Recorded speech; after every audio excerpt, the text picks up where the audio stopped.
Boa tarde para todo mundo. Meu nome é Sandro, da Escola Multiverso, aqui de Benedito Novo. Hoje nós estamos aqui para fazer uma apresentação cujo tema é depoimento de um acidente de trânsito. Depoimento porque é uma história de um acidente real que eu vivi, que eu participei. Então eu conto essa história, esse relato dessa experiência, dos erros cometidos, como uma forma de aprendizado para o nosso cuidado diário no trânsito. Nós vamos justamente querer relatar as circunstâncias em que esse acidente aconteceu, para a gente tirar uma moral da história, que não é nenhuma novidade, mas a gente precisa repetir com certa frequência, ou com mais frequência do que vem repetido, porque os números de acidentes só aumentam. Frequentemente, né, a gente subestima o risco e superestima a nossa capacidade de controlar aquele risco, ou controlar as circunstâncias. Porém, né, com 100 mortes aproximadamente no trânsito todo dia, a gente está longe de ter algum controle sobre isso. Nós temos aí, então, como objetivo, né, dessa apresentação, o que eu acabei de expor, também contar essa história real e relatar a experiência individual, e em torno dessa temática toda, interagir com esse conteúdo, interagir possivelmente aí com o comentário dos colegas no chat, refletir sobre essas informações, tirar uma coisa que seja, ao menos, útil para mim, lá para o meu dia a dia, para eu colocar em prática, que é o nosso terceiro e último objetivo, que é colocar as coisas em ação, produzir alguma coisa a partir desse conteúdo. A qualquer momento, por gentileza, se sinta à vontade para duvidar, perguntar e rebater, coloca ali no chat, né, a sua pergunta, a sua dúvida ou a sua história, e aí, conforme for a questão do tempo, a gente introduz esse comentário, essa pergunta, aqui na nossa apresentação. Então, a qualquer momento, ali no chat, por gentileza, né, se sintam à vontade para colocar suas perguntas ou opiniões. Deixa eu arrumar o chat aqui para eu poder acompanhar ele. Muito bem. E para finalizar aqui a introdução geral, quem tiver interesse em saber um pouco mais sobre a escola, está no canal do YouTube e também no nosso site escolamultiverso.com.br. Bom, a gente gostaria de começar com essa primeira ideia de o que é um acidente, afinal. Hoje a gente está falando de acidente de trânsito, mas o contexto de acidente é geral e a gente costuma utilizar o termo acidente para designar tudo aquilo que é inesperado, né, casual, fortuito, coisas que eu não queria que acontecessem, mas que aconteceram. Essa é a maneira como a gente normalmente emprega o termo aí acidente. Porém, como na história que eu vou contar, e eu falo relato de um acidente de trânsito, como eu posso chamar disso um acidente se o cara lá que causou o acidente decidiu beber e depois dirigir? Então, nossas escolhas também são por acidente? Essa é uma das reflexões que eu gostaria de fazer. Nossas escolhas são acidentes? Como que o resultado das coisas que eu escolho, e escolho repetidamente, podem ser chamadas de acidente? A gente tem algum problema de aprendizado, um problema de cabeça que a gente não consegue imaginar o que vem depois das ações que eu tomo? Então, definição de acidente, né? Vamos tentar, a partir desse momento, começar a desfazer essa ideia de que é algo que acontece por acaso. Não é. Não tem como ser. Ou, no máximo, eu gosto de brincar e lembrar desse personagem aí da minha infância, que foi um sem querer querendo. Ele batia lá no seu Madruga, no seu Barriga, aí depois vinha com uma desculpa esfarrapada, foi sem querer querendo. Então, falando em trânsito, eu bebo, exagero na velocidade, uso o celular, ou um ou outro, ou às vezes os três juntos, me machuco alguém, mato alguém, como no nosso caso, e aí eu digo que foi um acidente. Não, desculpa, viu? Foi sem querer, querendo. A gente não quer o resultado, mas assume o risco. Assume as circunstâncias. Então, no máximo, o que eu posso dizer é que um acidente é algo que acontece sem querer, querendo. Eu quero, mas não exatamente o resultado. Mas eu quero beber. E eu quero chegar rápido. Uma pergunta, para quem quiser colocar aqui no chat, por favor. Responde aqui no chat. Por que a gente assume riscos já bem conhecidos e repetidos? Por que a gente se comporta desse jeito? Quais são as nossas motivações para assumir riscos conhecidos e erros repetidos, erros que já causaram acidentes, acidentes ruins, terríveis, com morte? Por quê? Vão colocando aqui no chat, por gentileza. Né? Ali, ó, o Jardel, não aconteceu comigo. O excesso de confiança, a Aline falou. O Eric, negligência. E por aí afora. Um acidente é o resultado de uma ou mais escolhas erradas, um conjunto de escolhas erradas, repetidamente erradas. Eu também costumo associar um acidente, tanto no trânsito como no trabalho, como a construção de uma casa. Com o tempo, meu comportamento, como em uma casa, vai construindo tijolo por tijolo a condição ideal para que o acidente aconteça. Então, Jardel, nunca aconteceu comigo, por exemplo, eu bebi, fui dirigir, tudo bem, a primeira vez. Como não aconteceu nada na primeira vez, a segunda eu também arrisco, assim também não dá nada, e eu me sinto mais confiante para continuar arriscando. E aí eu vou colecionando essas chances de que algo dê errado, até que uma hora dá. Talvez eu passe a minha vida inteira sem ter um susto no trânsito. Ou não. Talvez eu leve 40 anos dirigindo para sofrer um acidente. Mas os vícios de comportamento de risco, né, foram construídos ao longo de todo esse período. Gostaria também de pedir que vocês levantassem a mãozinha aqui no chat, para quem já sofreu um acidente de trabalho. De trânsito. Coloque aqui no chat a mãozinha, quem já sofreu um acidente de trânsito. Em qualquer momento aí, né, da vida, certo? A gente está aqui, ó, 1, 2, 3, 4, né? Eu já sofri 6 acidentes de trânsito. Sendo que eu estava dirigindo em apenas 2. E desses 2, um eu estava parado no sinaleiro. E o acidente de questão da apresentação de hoje, eu estava de carona. Ó, 10 pessoas aqui, 9 pessoas, 10 pessoas levantaram a mão. No número que aparece, mais um, né? Então, 10 pessoas aí levantaram a mão.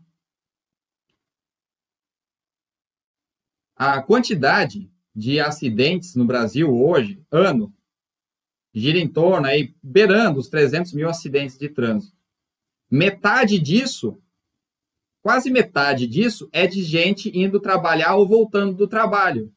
O que, no fim, se classifica tanto como acidente de trânsito, como acidente de trajeto. Muitas empresas, como a nossa, têm pouco ou nenhum acidente de trabalho. Tem um acidente de trajeto, que no fim acaba sendo agrupado no acidente de trabalho, mas só por uma questão conceitual. Ele não aconteceu lá na empresa, não aconteceu comigo exercendo a atividade, mas sim indo ou voltando do trabalho. todo acidente tem uma receita, como de bolo. Para você fazer um bom bolo, você tem que ter uma receita. Para um bom acidente, também tem que ter uma receita. E aqui alguns ingredientes comuns que a gente vai encontrar em todos os acidentes. Primeiro, escolhas. Escolha é um ingrediente que você pode colocar à vontade em cada acidente. Porque a maioria deles, a grande maioria deles, tem escolhas erradas, escolhas arriscadas e erros repetidos acontecendo. É o principal ingrediente. Uma colherzinha de distração e uma pitadazinha de azar para completar. A distração não só para quem está tomando uma decisão errada, mas como eu, parado no trânsito, no semáforo, distraído. Eu não causei aquele acidente, o cidadão estava lá usando o celular, bateu em mim. Se eu tivesse prestado atenção, talvez tivesse reduzido um pouco aquele estrago. Aqui, ó, daqui a pouco eu vou mostrar um vídeo, na sequência já vou mostrar um vídeo que passou no noticiário em relação ao acidente principal, que é o alvo desse depoimento. Quem tiver interesse aí pode bater o QR Code aí na tela. Tem várias notícias de reportagens, né, que passaram aí na televisão e também na internet em relação a esse acidente lá em 2014. Dia 9 de março de 2014. Agora, vocês me deem só um segundo aqui de licença para eu alterar a minha tela. Muitas mortes nas rodovias do estado, foram pelo menos 15, o mais grave deles no trecho norte da BR-101. 3 jovens morreram depois que um deles dirigiu por mais de 5 quilômetros na contramão, outros 3 estão internados. A mãe e a irmã de Fiamma Bittencourt, de 21 anos, visitaram a jovem hoje, na UTI do Hospital São José, em Joinville. O estado de saúde dela é considerado grave. Força de Deus, né? Só. Muita força. Além de Fiamma, Sandro Bart, de 30 anos, e Cláudia Huller, de 23, também estão internados em estado estável, no mesmo hospital. Sandro, Cláudia e Fiamma estavam nesse carro e seguiam na BR-101 Sul na mão correta. Eles foram atingidos por outro veículo que vinha na contramão e a frente do carro ficou assim, completamente destruída. Outras 2 pessoas que estavam aqui morreram na hora. Tamires Porcíncula, de 24 anos, e Jean Carlos de Souza, de 20. Todos faziam parte de um grupo de dança em Balneário Camboriú e voltavam de uma apresentação em Curitiba. Segundo a Polícia Rodoviária Federal, eles não usavam o cinto de segurança. Os ocupantes do banco traseiro estavam sem cintos, por isso que as lesões foram bem graves. Ainda não se sabe porque o outro carro andou pela contramão por um trecho tão longo. Segundo a PRF, foram 5 quilômetros entre 2 viadutos da BR-101 na região de Joinville. A colisão aconteceu às 5 da manhã do domingo. O único ocupante do carro, Jackson Porto, de 25 anos, também morreu. O IML analisa uma amostra de sangue de Jackson para saber se ele usou álcool. Muito bem. Então, para dar continuidade à apresentação, e em especial a parte do relato, resumindo, alguém bebeu, o ocupante desse carro aí, que vocês viram aí no final do vídeo, em cima da pista, e bebeu, dirigiu na contramão até atingir o nosso carro. O que eu vou falar a partir de agora não é exatamente uma novidade. Eu vou falar dos principais fatores de risco que causam acidentes de trânsito. E, naturalmente, ao falar do fator de risco, o oposto dele é o fator de proteção que a gente precisa para se cuidar no trânsito e cuidar também dos outros. A questão, o principal fator de risco desse acidente foi o álcool, a bebida alcoólica, o que não é nenhuma novidade, já que o álcool é o principal facilitador da violência doméstica e também da violência no trânsito. Então, ele participa, né, dessas formas de violência.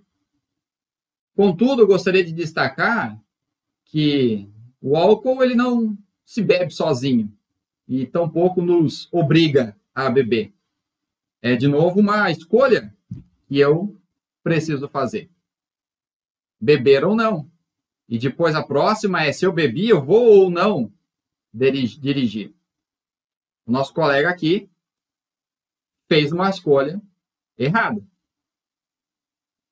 Colocou a ele em risco e a nós e outras pessoas no caminho dele. O álcool tem um efeito interessante aí no corpo. Ele começa com uma sensação de relaxamento e prazer, passando para logo uma sensação de ansiedade. Ansiedade que é o impulso para uma ação, que no caso a ação aqui é continuar bebendo, para manter aquela sensação de relaxamento e de prazer. Aos poucos, já na segunda lata, pensando na cerveja, e para muitos, ou para quem gosta de beber ou bebe com alguma regularidade, duas latinhas de cerveja é, como diz, nem faz cócegas. Mas já na segunda latinha de cerveja, eu apresento reflexos mais lentos e a fala começa a ser alterada. É claro que isso não é perceptível para a maioria das pessoas ao redor e muito menos para quem está ingerindo o álcool. Na quarta lata, eu já tenho sentidos gravemente alterados e desorientação espacial típica, né, que é aquele cambalear. 4 latas de cerveja foi o equivalente ao álcool encontrado no sangue do motorista no exame que ele fez. 4 latinhas. De novo, para quem costuma beber ou bebe com alguma regularidade, como que alguém dirige 5 km na contramão sem perceber por causa de 4 latinhas? Para as pessoas que são mais próximas a mim, amigos, parentes, e que têm o costume de beber, 4 latinhas não é nem o começo do que eles costumam beber no churrasco. E aí dizer que eu tenho 4 latinhas de cerveja envolvidas nesse acidente me parece um exagero. Vamos considerar também que o exame foi feito várias horas depois ali do acidente, ele podia estar bebendo eventualmente desde o sábado de noite até o domingo, de madrugada, né? O álcool vai sendo processado e eliminado pelo corpo. Então, possivelmente, ele bebeu mais do que isso. Mas no momento do exame, o que deu ali foi 4 latinhas. Me parece uma história mal contada. Então, a gente precisa, e a gente quis saber mais da história na época, óbvio. Um acidente com meia dúzia de pessoas, 3 morreram na hora. 2 amigos meus. Eu sobrevivi por um pouquinho, assim como as outras 2 pessoas. Segundo a família do causador do acidente, ele tomava remédios para ansiedade. E o remédio para ansiedade ele tem o mesmo efeito sedativo, depressor do nosso sistema nervoso, o mesmo efeito sedativo do álcool. Então, se o álcool nos deixa mais relaxados, com os nossos reflexos mais lentos, o remédio para ansiedade também faz isso, eu posso ter uma combinação ruim. A gente sabe que a gente não deve misturar remedicação, remédios com o uso de álcool.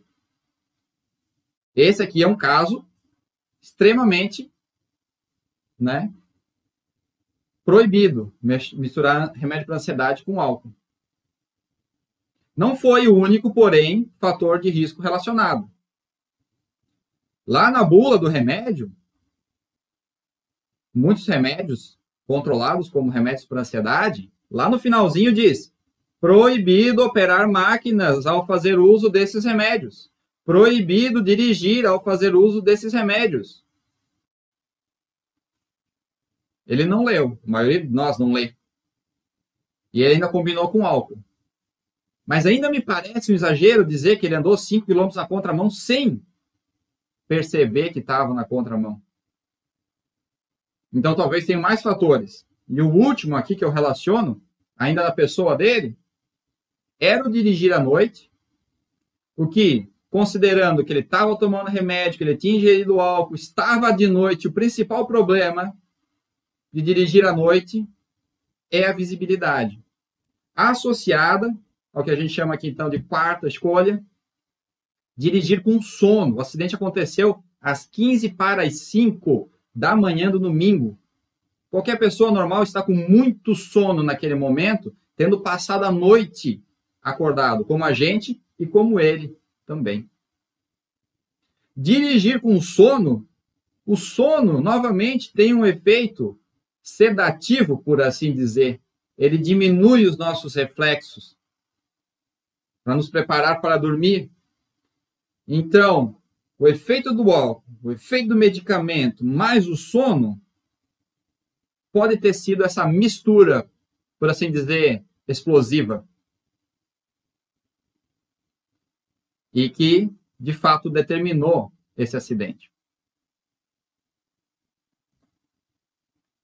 Ironia do destino, por ironia do destino ou não, ironicamente, ele estava embriagado, tomou medicamento, fez uma combinação que não devia, estava na contramão, mas ironicamente ele estava no limite da velocidade.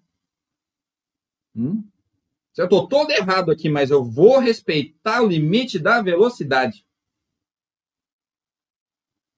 É bem coisa de bebum, tá? Além do ponto. É o que a gente pode evidenciar nos vídeos que a gente vê. Ele não está excessivamente rápido. Porém, a gente estava muito rápido, além do que devia. O limite de velocidade da pista é de 100 km por hora ali naquela altura da 101. E enquanto ele estava ali em torno de uns 80, 90 por hora, nessa faixa, a gente percorreu, foi para Curitiba, voltou a 130, 140 km por hora. E aí eu gosto de refletir também que em um acidente não é só vítima ou só culpado. A gente teve uma parcela. E se eu considerar que a velocidade me fez chegar naquele exato momento, ali onde ele estava, se eu tivesse andado todo o percurso a 100 por hora, talvez a gente não tivesse nem encontrado ele. Ele já teria passado e a gente passado depois. Quanto mais rápido, menos chance eu tenho de me defender. Porque eu tenho menos tempo para pensar, menos tempo para desviar, menos tempo para frenar. E tudo que eu me lembro, naquele ponto, quando a gente se encontrou num viaduto, não deu para ver a distância. O viaduto, né, no meio da gente, quando a gente subiu, deu até aquele balanço no carro, porque a gente estava muito rápido, quando subiu, chegou no topo do viaduto, aquela luz contra. E tudo que deu para fazer, ou que a motorista, a minha amiga, conseguiu fazer, foi dizer, ai meu Deus. E aquela luz na cara, assim, foi a última coisa que eu lembro. A gente poderia ter mudado o destino, o desfecho dessa história. Simplesmente por maneirar na velocidade. Talvez se o acidente ainda tivesse acontecido, ele tivesse lá a 80, 90 e a gente também tivesse a 80, 90, já seria uma batida mais fraca. Esses 40, 50 quilômetros de diferença ali, quanto mais rápido eu estiver, quanto mais rápida for a batida, mais forte, maior o estrago, maior as chances de morte. Essa batida deu mais de 200 quilômetros de força. E 3 pessoas saírem vivas, já foi muita sorte. Inclusive, em especial, as duas do banco de trás têm o cinto, que é a nossa próxima escolha. Nosso próximo fator de risco ou fator de proteção, usar sempre o cinto. E ainda assim, com o risco de morte. Porque o motorista do carro que bateu na gente, a minha amiga motorista, eles estavam de cinto e morreram na hora com o cinto. Eu estava com o cinto, sobrevivi por conta disso, mas ele cobrou o preço. O meu colega, que estava no banco de trás, sem cinto, morreu na hora. Ele veio para frente, né? Bateu na parte de trás dos bancos da frente. As duas amigas também, mas por alguma sorte do destino sobreviveram. E a nossa escolha de número 7, os erros repetidos.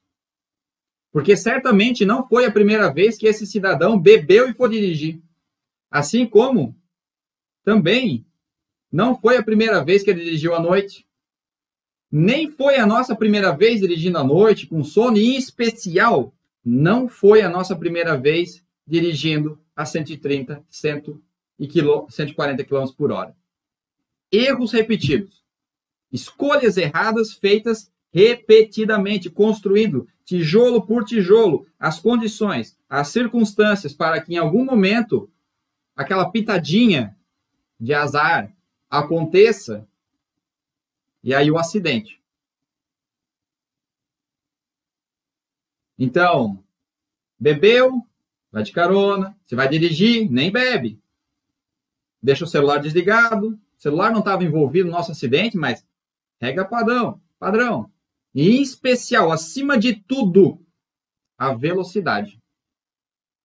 Para qualquer circunstância, para qualquer acidente de trânsito, quanto mais devagar eu estiver, menores as chances de um acidente, porque eu tenho mais tempo de reação. E se ainda assim acontecer, o estrago é pequeno, tanto no veículo como nas pessoas.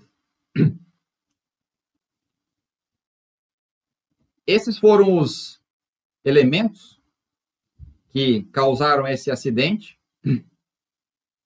E agora, encaminhando para a parte final da apresentação, eu vou fazer o relato lá, mais individual do acidente, a começar pela luz. Aquela luz na minha cara, assim, a minha amiga dizendo, ai meu Deus, e aí eu não lembro de nada, não lembro da batida, não lembro do som da batida, eu só acordei com alguém batendo na porta, e aí eu acordei, me vi preso, eu tinha entrado ali por baixo do porta-luvas, eu estava lá embaixo e pedi para o cara me tirar, abrir a porta para eu poder sair, mas como vocês viram na reportagem, eles tiveram que cortar o carro lá para tirar as pessoas. E ele disse, eu já chamei a ambulância. Calma, espera, né? E aí eu apaguei.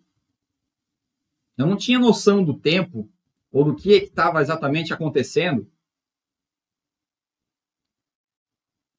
Mas o que aconteceu na minha cabeça, ao menos depois, foi eu ter visto a cena do acidente ali de cima, como naqueles relatos que a gente vê em reportagem de televisão, de experiências de quase morte. Eu vi a cena de cima do acidente, as pessoas lá, e eu me vi lá embaixo. E eu me perguntei, como isso é possível? Eu estar aqui em cima e estar me vendo lá embaixo. E eu consegui me sentir nesses dois pontos. E eu consegui deduzir que talvez eu estivesse passando ou estivesse morto e vendo o meu próprio corpo lá embaixo. Mais curioso ainda foi que ali, junto àquelas pessoas, ali na cena do acidente, tinha uma outra pessoa que não fazia parte, eu diria assim, desse plano. Era uma pessoa assim com braço, cabeça, mas não tinha rosto. Ela brilhava de uma cor rosa, metálica, reluzente, muito brilhante. E ela mexia nas pessoas, ela estava assim ajoelhada ali, mexendo nas pessoas. Para a esquerda dela, saía uma espécie de um rio. da mesma cor, rosa, brilhante, metálico, e a direita também. E aquilo fluía através dela e ela mexendo ali na gente, mexendo nas pessoas. E de repente, eu acordei na ambulância, com os médicos lá me perguntando se eu tinha alergia, e eu muito preocupado, porque eu tinha uma reunião na segunda-feira. Eu disse, eu quero o telefone, porque eu preciso avisar o cliente que eu vou me atrasar, eu disse. Vou me atrasar. Me atrasei 20 dias, né? No fim. Eu disse, eu vou me atrasar. E aí, então, eu fui tendo flashes de acordar, flashes de lucidez, e aí eu dormia de novo, e sempre acordava, assim, num lugar diferente. Então, eu tenho essa memória desses flashes, assim, muito rápido. O próximo, mais significativo, foi quando eu acordei no hospital. Até então, eram flashes, eu estava meio grogue, eu ouvia as pessoas falando comigo, eu sei que eu falava algumas coisas, mas eu não sentia, né, dor em especial. Mas quando eu cheguei no hospital, eles me botaram na sala de raio-x, que é uma sala gelada, né, controle lá de bactérias, sei lá o que é, uma sala fria, uma mesa gelada, dura. Quando eles me colocaram naquela sala, naquela mesa gelada, o frio me despertou. Eu acordei assim, lúcido mesmo, e eu senti muita dor, mas muita dor, assim, eu gritava, eu pedia, por favor, faz isso parar. E enquanto isso, eles ficavam lá me dobrando, e fica parado, a gente tem que tirar o raio-x, não posso te dar nada, porque a gente não sabe o que você tem.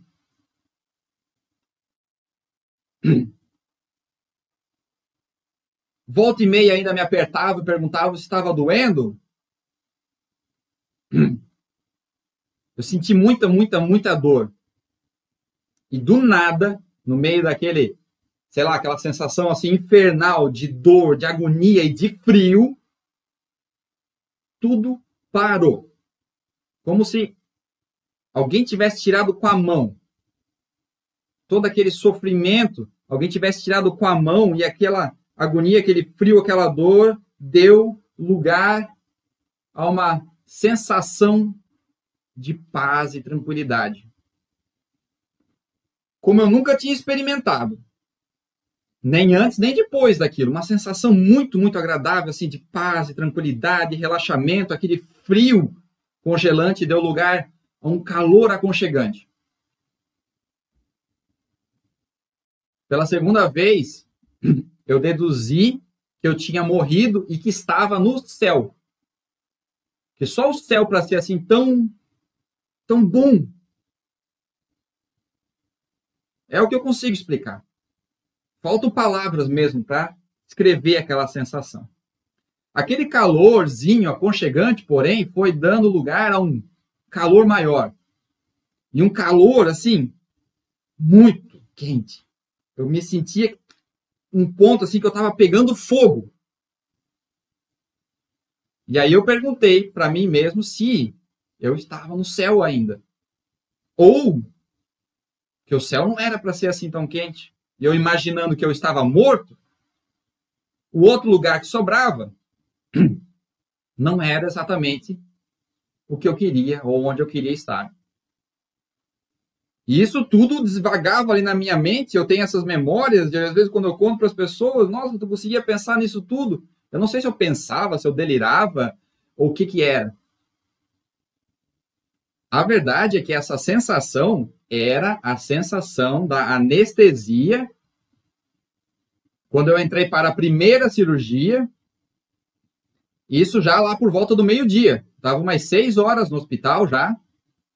E eu achava que era domingo de manhã, que eu estava lá em algum lugar na estrada ainda. Porque eram só flashes.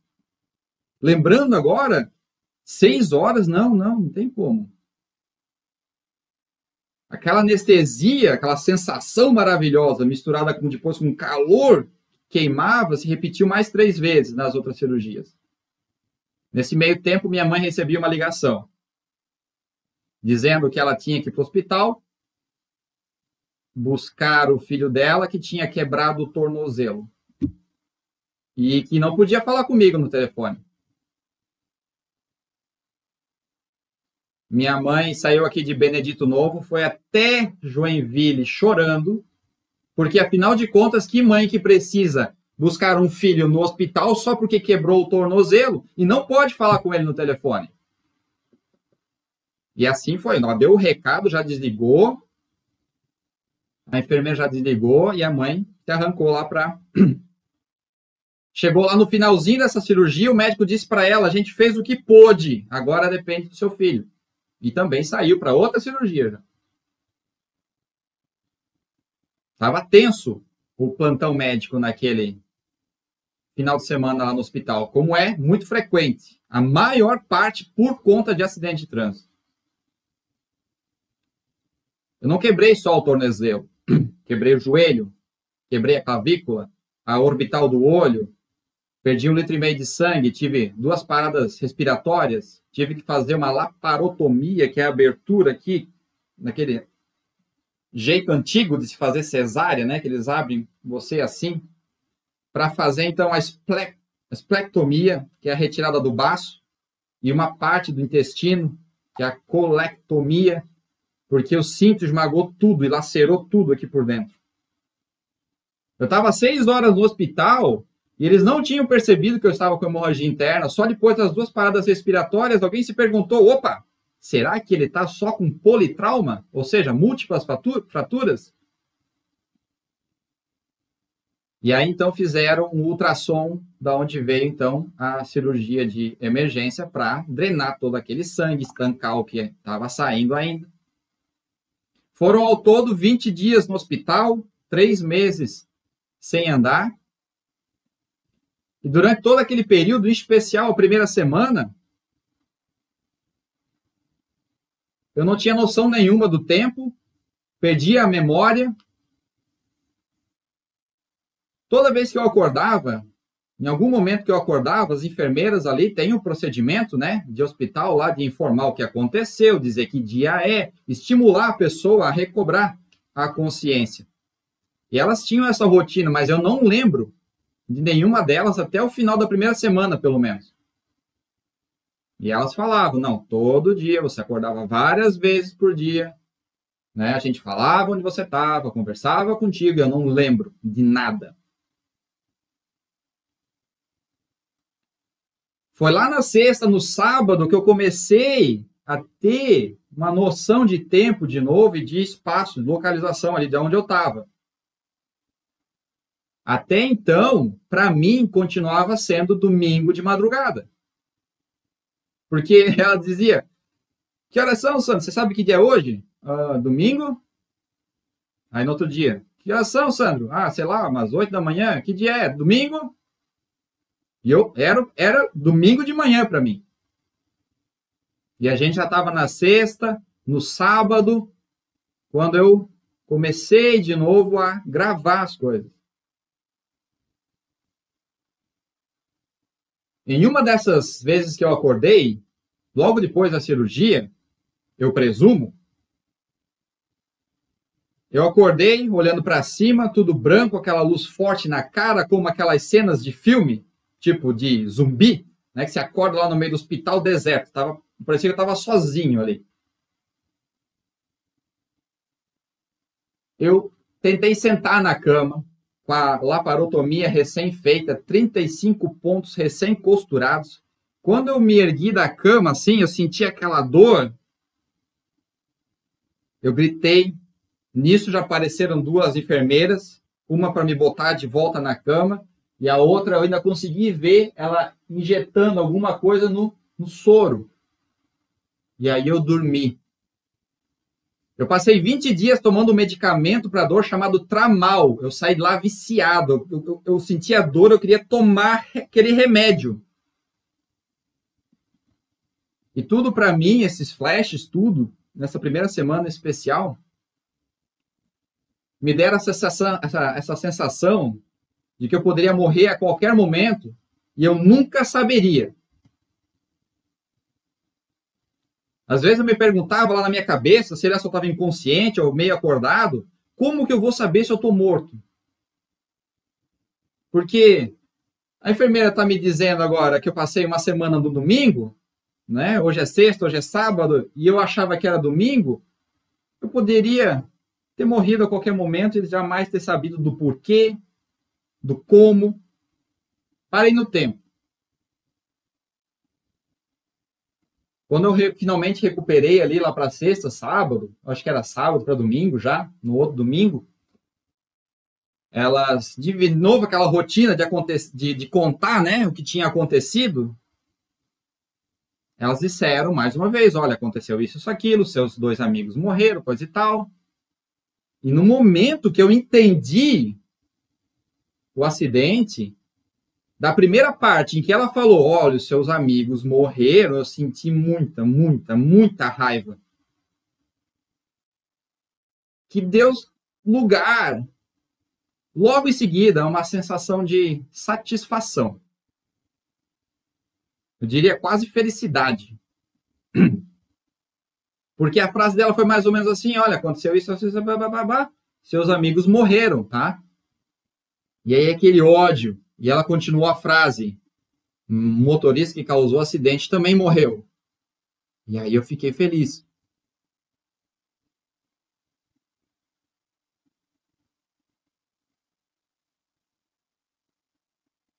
E eu, 2014, 8 anos e pouco, é um rancor que perdura. Uma certa culpa por ter me sentido alegre por ele ter morrido.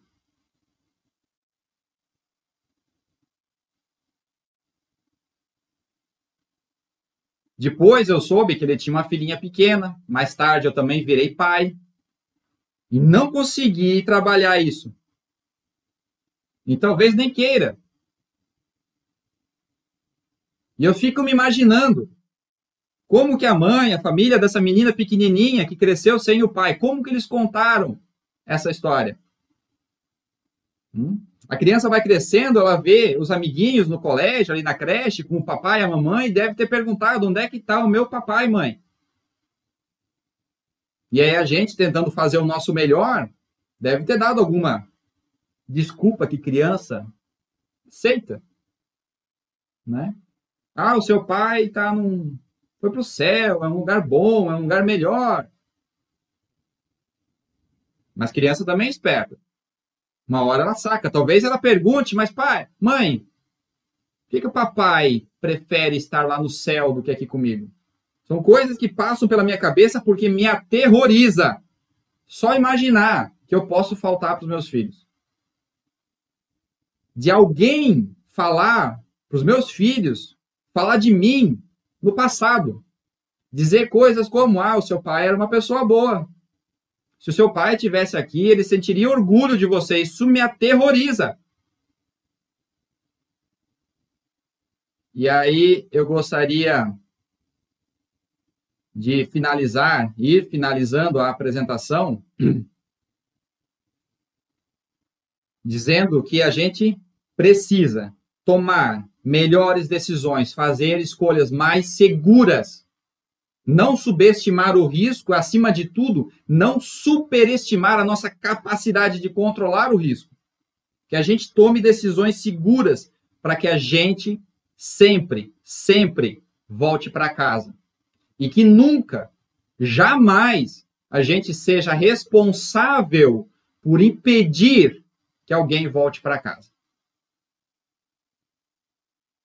Nós gostaríamos de agradecer novamente a paciência, a presença e a oportunidade de estar falando com vocês aqui mais uma vez.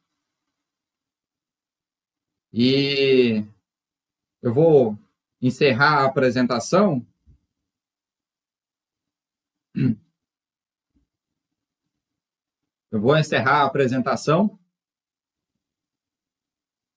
Gostaria de pedir para encerrar a apresentação em silêncio. Para a gente pensar mesmo. E poder se concentrar em voltar bem e seguro. Mais uma vez, então, obrigado. Uma boa semana para todos vocês e até a próxima.